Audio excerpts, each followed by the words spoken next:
Patrick Joshua அண்ணன் அவர்கள் ஒரு மாமனிதர் என்று சொன்னால் மிகையாகாது. அவர்களை முதலாக நான் சந்தித்தது 1966 வருடம். தூத்துக்குடியிலிருந்து நான் கோவில்பட்டிக்கு பேருந்தில் பயணமாகிறேன். எப்போது வென்றான் என்கிற ஒரு ஊர் இடையில் வரும். அதில் அண்ணன் ஏறுகிறார்கள். அண்ணனுடைய கண்ணாடி, அவருடைய சிவந்த மேனி, அவருடைய இயற்கை அழகு எல்லாம் பார்த்த உடனே அண்ணனை பார்ப்பதோ பேசுவதோ அதிக வெட்கமும் பயத்தை நிறந்தவனாக என்னுடைய இடத்தையே காலி பண்ணி முன்னால் போய் உட்கார்ந்துக்கிட்டேன். கடைசியில் இறங்க வரைக்கும் அண்ணன் என்னை பார்ப்பதற்கு நான் வாய்ப்பே கொடுக்கல. இதுதான் என்னுடைய முதல் சந்திப்பு. 1970 வருடம் மே மாதம் 1ஆம் தேதி நண்பர் சுவிசேஷ ஜபக்குழுவில் நான் இணைந்தேன். இந்த 66க்கும் 70க்கும் இடையில பண்ணைவளையில் நடக்கும் நண்பர் சுவிசேஷ ஜபக்குழுவின் கூடுகைகளில் அண்ணனை சந்திப்பது என்னுடைய பழக்கம். இந்த 1970 வருடம் எமில் ஜெபசிங் அண்ணனோடு வாரத்திலே 3 நாட்கள் தூத்துக்குடியிலே பணி செய்வேன். பேட்ரிக் அண்ணனோடு கூட கோவில்பட்டியில 3 நாட்கள் பணி செய்வேன். இங்கே எமில் அண்ணனோடு கூட சுருக்கெழுத்தராக டைப்பிஸ்டாக பணி செய்ய வேண்டும். அடுத்த 3 நாள் கோவில்பட்டியில் பேட்ரிக் அண்ணனிடத்தில் கணக்கு எழுதுபவராக அக்கௌண்டண்டாக பணி செய்ய வேண்டும். இது என்னுடைய ஊழிய ஆரம்ப நாட்களில் தேவன் எனக்கு கொடுத்த பெரிய வாய்ப்பு. இந்த 2 பெரிய மனிதர்களோடும் பழகுவது எனக்கு கிடைத்த ஒரு பெரிய கிருபை. 1975 ஆண்டு வரைக்கும் இந்த பணி தொடர்ந்தது.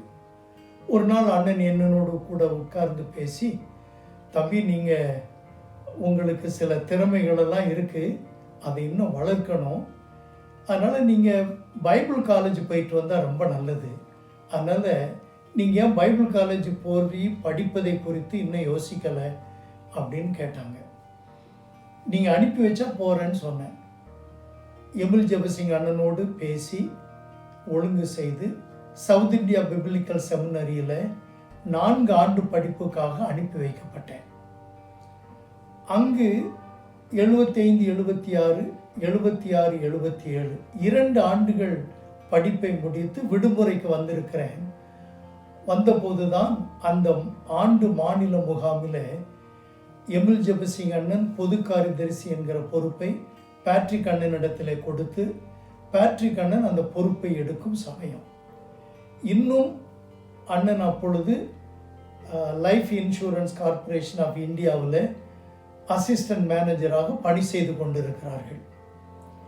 அப்பொழுது மாநில முகாம் முடிந்து சென்னைக்கு வந்திருக்கும் போது என்னையும் சகோதரர் கிங்ஸ்லி அருணோதயகுமார் 2 பேரையும் ஷெனாய் நகரில் இருக்கிற ஒரு பார்க்குக்கு அழைச்சிட்டு போனாங்க. புல்வெளியில் உட்கார்ந்தோம். தம்பி, உங்கள் 2 பேர்கிட்டையும் ஒரு காரியம் பேசணும். கிங்ஸ்லி இப்போ தான் யூபிஎஸ்சில் ஃபஸ்ட் இயர் பிடி முடிச்சுட்டு வந்திருக்காங்க. நீங்கள் எஸ்ஐபிஎஸ்சில் செகண்ட் இயர் பிடிஹெச் முடித்து லீவில் வந்திருக்கீங்க. அவருக்கு இன்னும் 2 ஆண்டுகள் இருக்கிறது, உங்களுக்கு இன்னும் 2 ஆண்டுகள் இருக்கிறது. ஆனால் எனக்கு ஒரு உதவி தேவைப்படுகிறது. இப்போ தான் நான் புதுசாக இந்த பொறுப்பு எடுத்திருக்கேன். எமில் ஜெபசிங் அவர்களோடு கிங்ஸ்லி வேலை செய்த அனுபவம் அவர்களுக்கு இருக்கிறது. உங்களுக்கு எமில் ஜெபசிங் அண்ணனோடும் என்னோடும் கூட பணி செய்த அனுபவம் இருக்கிறது. எனவே நீங்கள் 2 பேரும் எனக்கு உதவி செய்ய வருவீர்களானால் நான் எடுத்திருக்கிற அந்த புதிய பொறுப்பை சிறப்பாக நிறைவேற்றுவதற்கு ஏதுகரமாக இருக்கும் என்று சொன்னார்கள். நாங்கள் 2 பேருமே வேறு வார்த்தை ஒன்று சொல்லாமல் 2 பேருடைய படிப்பையும் அந்த வருடத்தோடு முடித்துவிட்டு அண்ணன் கொடுத்த பொறுப்பை செய்ய துவங்கினோம். அப்பொழுது கிங்ஸ்லி அவர்கள் யூத் டிபார்ட்மெண்ட் பொறுப்பெடுத்தாங்க. நான் தலைமைச் செயலகத்தில் அண்ணன் கொடுத்த பொறுப்பை நான் எடுத்து செயல்பட ஆரம்பித்தேன். இதற்கு இடையில் இப்படி பணி செய்து கொண்டிருக்கும் போதே ஒரு நாள் என்னை அழைத்து, எனக்கு உதவி தேவை, படித்து முடிச்சுட்டு வாங்கன்னு சொல்லாமல் படிப்பை விட்டுட்டு வாங்கன்னு சொன்னேன். நீங்கள் உடனே வந்தீங்க. அதனால் திரும்ப உங்களை படிக்க அனுப்புவது என்னுடைய பொறுப்பு. உங்களுக்கு இந்த காரியத்தை நான் செய்தாக வேண்டும். உங்களுக்கு பின்னால் வந்து ஜாயின் பண்ண எத்தனையோ பேர் என்னவெல்லாமும் படித்து முடிச்சிட்டாங்க. நீங்கள் படிக்க போகணுன்னாங்க.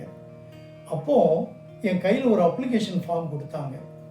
அது அமெரிக்காவில் உள்ள ஒரு பல்கலைக்கழகத்திலிருந்து, ஒரு வேதாகம கல்லூரியை கிளையாக கொண்டிருந்த பல்கலைக்கழகத்திலிருந்து வந்த ஒரு அப்ளிகேஷன்.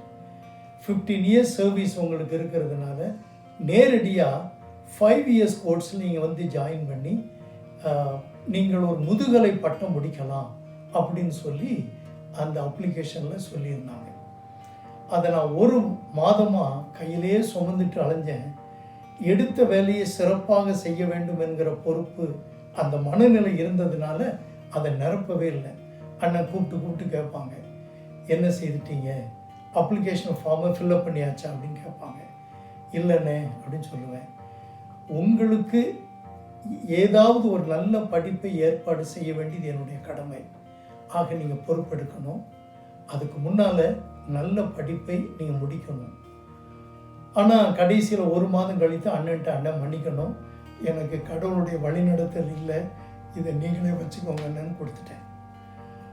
உடனே என்ன சொன்னாங்கன்னா, நீங்கள் பிடிஹெச்சை 2 வருஷம் இடையில விட்டு வந்தீங்க, அதையாவது கம்ப்ளீட் பண்ணுவதற்கு முயற்சி செய்யுங்க என்று சொல்லி ஹிந்துஸ்தான் பைபிள் இன்ஸ்டியூட்டில் நான் ஜாயின் பண்ணுறதுக்கு ஏற்பாடு செய்து, அப்பொழுது பெரிய கேப் ஆகிவிட்டதுனால அந்த 2 ஆண்டு படிப்பை கணக்கில் சேர்க்க மாட்டோம் என்று சொன்னதுனால அந்த 4 ஆண்டு படிப்பையும் நான் 2 ஆண்டிலே சேர்த்து படிப்பதற்கு ஒரு சிறப்பு முயற்சிகளை செய்து முடிக்க ஆண்டவர் எனக்கு கிருபை செய்தார்.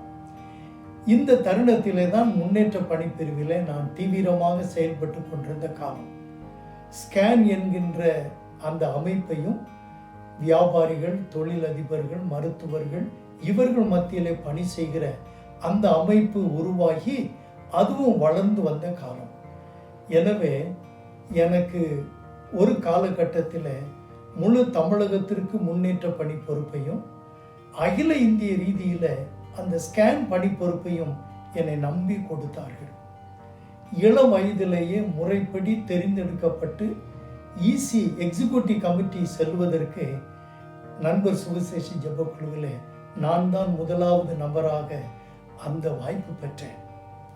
அதே போல என்னை போன்ற வயது வரிசையில் உள்ளவர்கள் வெளிநாடு சென்று நண்பர் சுவிசேஷ ஜெபக்குழுவை அறிமுகப்படுத்துவதற்கு எனக்கு முதல் வாய்ப்பை தந்தவர்கள் பேட்ரிக் அண்ணன் அவர்கள்.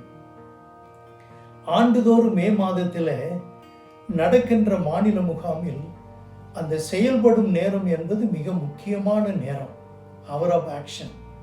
அதை ஆரம்ப காலங்களில் எமில் ஜெபசிங் அண்ணன் தான் அதை பொறுப்பேற்று நடத்துவார்கள்.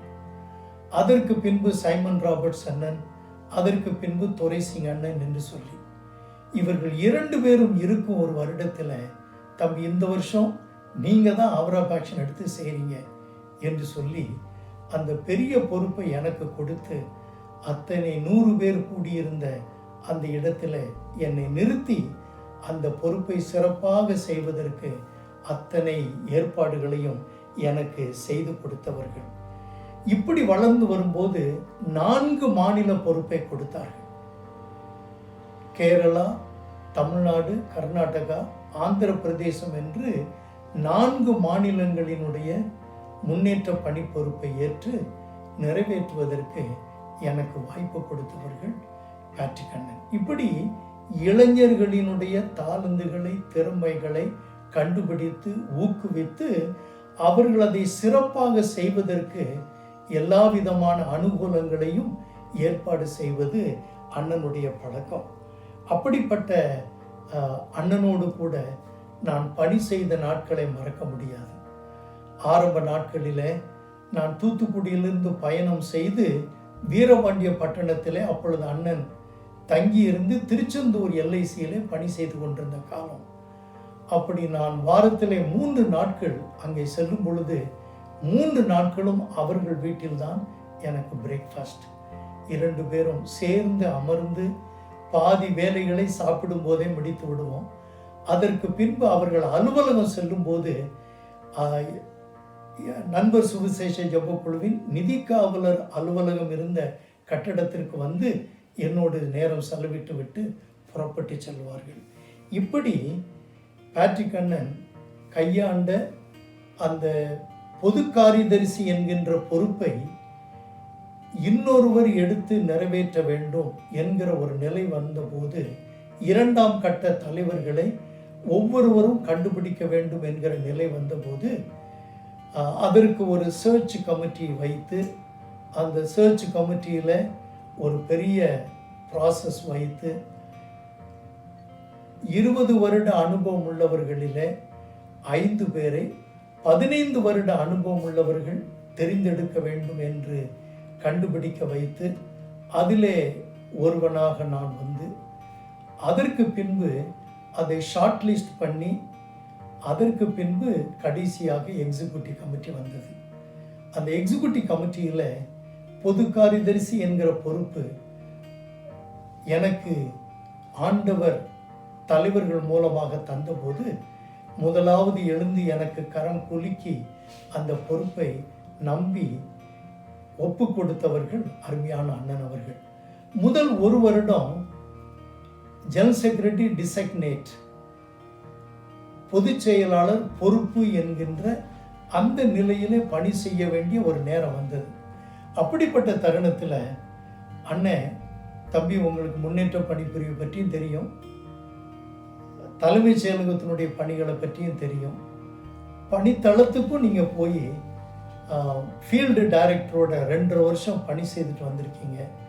ஆக உங்களுக்கு இந்த பயிற்சி போதும் தம்பி என்று சொல்லி 3 மாத அண்ணனோடு அமர்ந்து பேசி கலந்துரையாடி அவர்கள் கொடுத்த பொறுப்பை நிறைவேற்றி கொண்டிருக்கும் போதே பாதி பொறுப்பை என்னுடைய கருத்தில் கொடுத்து விட்டார்கள். மீதமுள்ள அடுத்த 3 மாதத்திலேயே முழு பொறுப்பையும் ஒப்பு கொடுத்து அந்த 1 இயர் டிசைக்னேட் செக்ரட்டரி என்பது 6 மாதத்திலேயே முடித்து அண்ணனோடு கூட இணைந்து பணி செய்யும் வாய்ப்பினை ஆண்டவர் கொடுத்தார். ஆக என்னுடைய வாழ்க்கையில அதோடு கூட அண்ணனோடு கூட பணி செய்த தொடர்பு முடிந்து விடவில்லை.